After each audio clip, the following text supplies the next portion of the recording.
So you're taking the next big step in your relationship and you're thinking about moving in together. It's a big decision. It could be romantic, but there are financial implications. I'm Cynthia Meyer with Real Life Planning. And today on the Real Life Planning podcast, we're going to be talking about how to plan for this exciting phase. We're going to be talking about 9 things to think about for thinking about cohabitating. According to the Pew Research Trust, about 1 in 10 millennial couples are cohabitating, and that's a 59% increase since 1997. Be an exciting phase in your life. I was talking to some clients the other day who were moving in together for the first time. They were engaged, but not yet married. And they were full of positive plans, right? And I think it'll work out really well for them.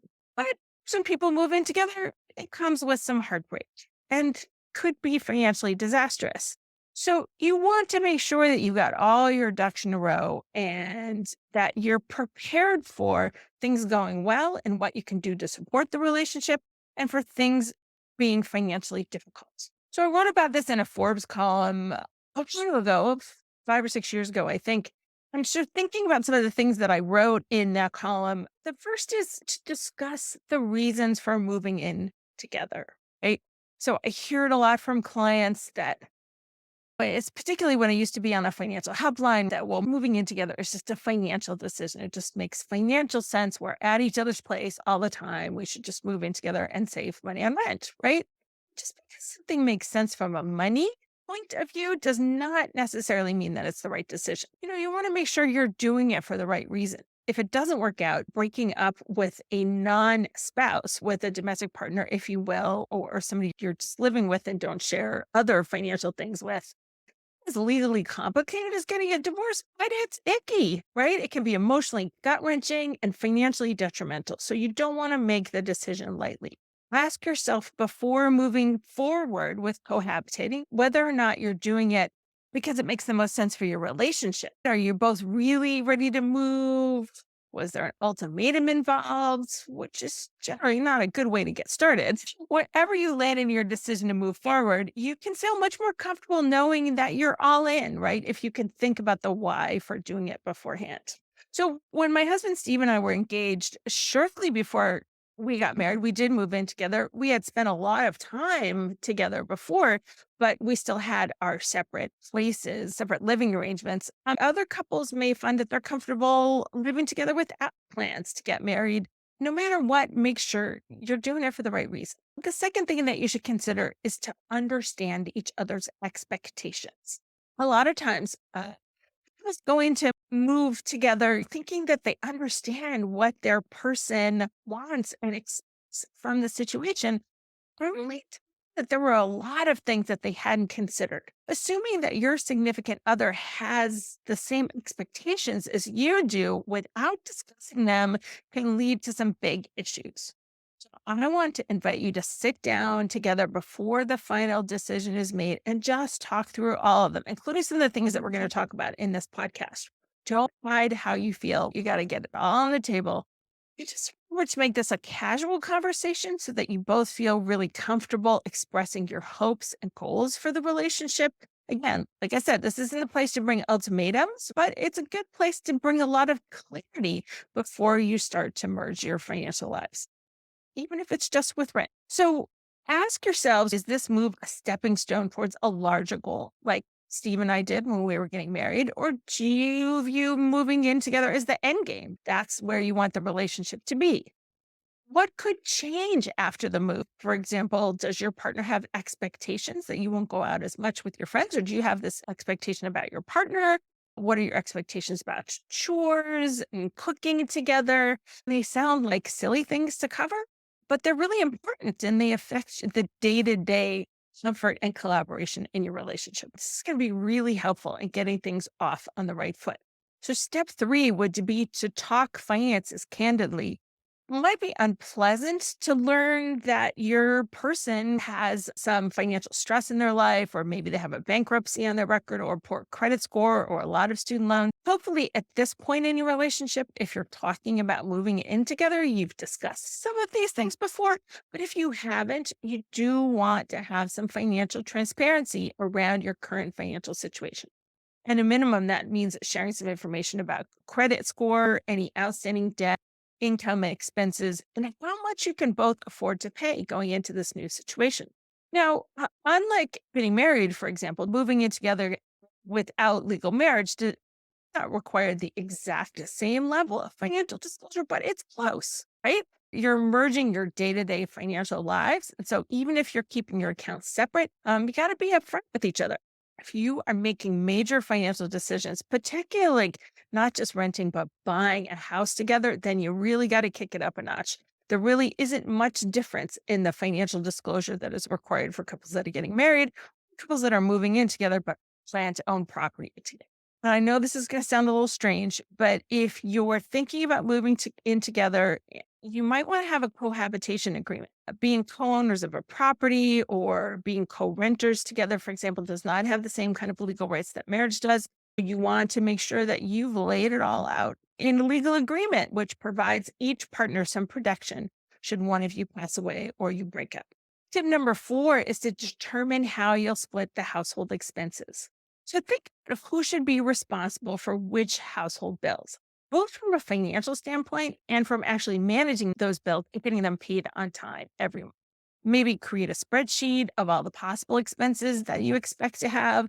And those are things like utilities and groceries and caring for your pets if you have them. And then divvying them up among each other, noting which percentages each of you will pay towards each bill or how it's all going to balance out at the end of the month. So when my husband Steve and I got engaged and then we eventually moved in together, we discussed our money management goals and we decided to use the kind of his, hers, and ours method. We each had accounts that we had complete control over. We opened a joint account in which we each contributed a proportionate share of the expenses that was proportionate to our incomes. When we first got together, he made more than me, so he contributed a little bit more into the pie. We each put money into that every month as a percentage of the total budget for the household. Our personal accounts were ours to manage as we saw fit. So in our relationship, we decided that we would not make a purchase of more than $500 without discussing it with each other. Situation when you're moving in together, but you're not totally combining your finances, you've got to decide for yourself what the rules are. Maybe you are going to check in with each other about major expenses. Maybe you're just going to contribute to the joint pot and everything else is fair game. Whatever it is, you both have to agree on what the rules are going to be and how you'll share information. So step number 5 is to agree on the right location. So couples often find themselves talking about this after they make their decision to move in together. And I want to invite you to do it before you make the decision to move in together, right? Because it could be a make or break issue for somebody. You want to ask your person if they have a preference and determine whether they're willing to compromise if the two of you are far apart about where you should live and what kind of place you should live in. For example, you might land on a middle ground if both of you wish to be close to your jobs, but your jobs are far away from each other, or one of you wants more green space and one of you wants more urban activities. So get clear before signing any lease or making a purchase which locations are going to work well for both of your needs, as well as locations that you can both comfortably afford. So tip 6 is to prepare for the good, prepare for the bad, and sometimes prepare for the ugly. There are always pros and cons to moving in with somebody. On the upside, you might find it extremely convenient to have your person around all the time, and they could be tidiest and most respectful roommate, which can really contribute to making your life more fabulous. On the downside, as you have lived together before, you may find that they snore or they leave toothpaste on the sink in the morning or they leave the clothes on the floor. And sometimes those are things you don't really know until you actually make the move. Right. But if you think about it, when you try and have a lot of good conversations in advance, hopefully you can ferret out some of those things before you move together. Now, the other thing I want to invite for people who are moving in together but not getting married is to think about making a breakup plan. And I know that sounds dire because I wouldn't counsel a married couple to have the same plan, right? Not many couples are going to take this step, and it's easy to understand why. No couple wants to talk about a future together when they're feeling positive and happy, which might not include the other person. But having some basic structure around possible breakup right? To agree how you'll handle a situation if for some reason one or both of you decided you did not want to live together anymore. So you can even look at this as a breakup. You just consider it a way to learn about what your partner values in terms of their belongings so that you can go into the move with a certain level of care and respect. So remember, cohabitating couples do not have any legal protection generally. If in the absence of a cohabitation agreement, a formal written agreement, which can outline an equitable distribution of shared property, there are all sorts of things that you might want to think about. Pets is a good example. What if you buy a pet together?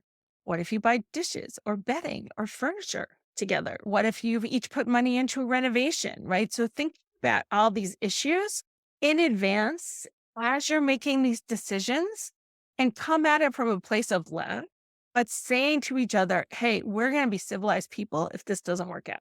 Then the other issue, as any couple knows, or even any pair of roommates knows, is that you're going to have to divvy up the household responsibilities.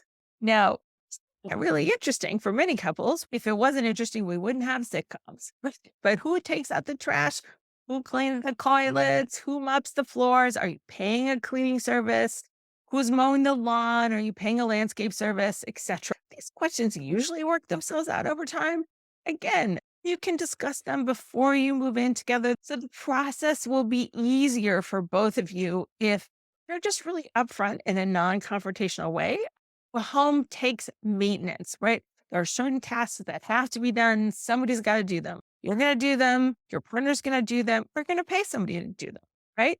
So create a loose inventory of all those things that and decide who is taking ownership over what or how you'll alternate if that's what you plan to do. So the final tip is when you make the move, have the mindset that you're working together. Somebody who has been married since 2001, all relationships require compromise. Moving it with your partner, you have to approach it with the same way. Consider all of these tips that I've talked about as guidelines to help you make smart decisions about your move, about how it's going to impact your finances, rather than just really hard and fast rules that don't leave you any wiggle space, right? So once you've officially decided to make the move together and you've moved in with your partner, they've moved in with you, you've rented or purchased a place together, right? Go all in, enjoy your decision, enjoy the process because you covered all the bases and you have a well thought out plan. So thanks for listening. If you have any comments, please leave them below and subscribe so you'll have notifications of future episodes of the Real Life Planning Podcast.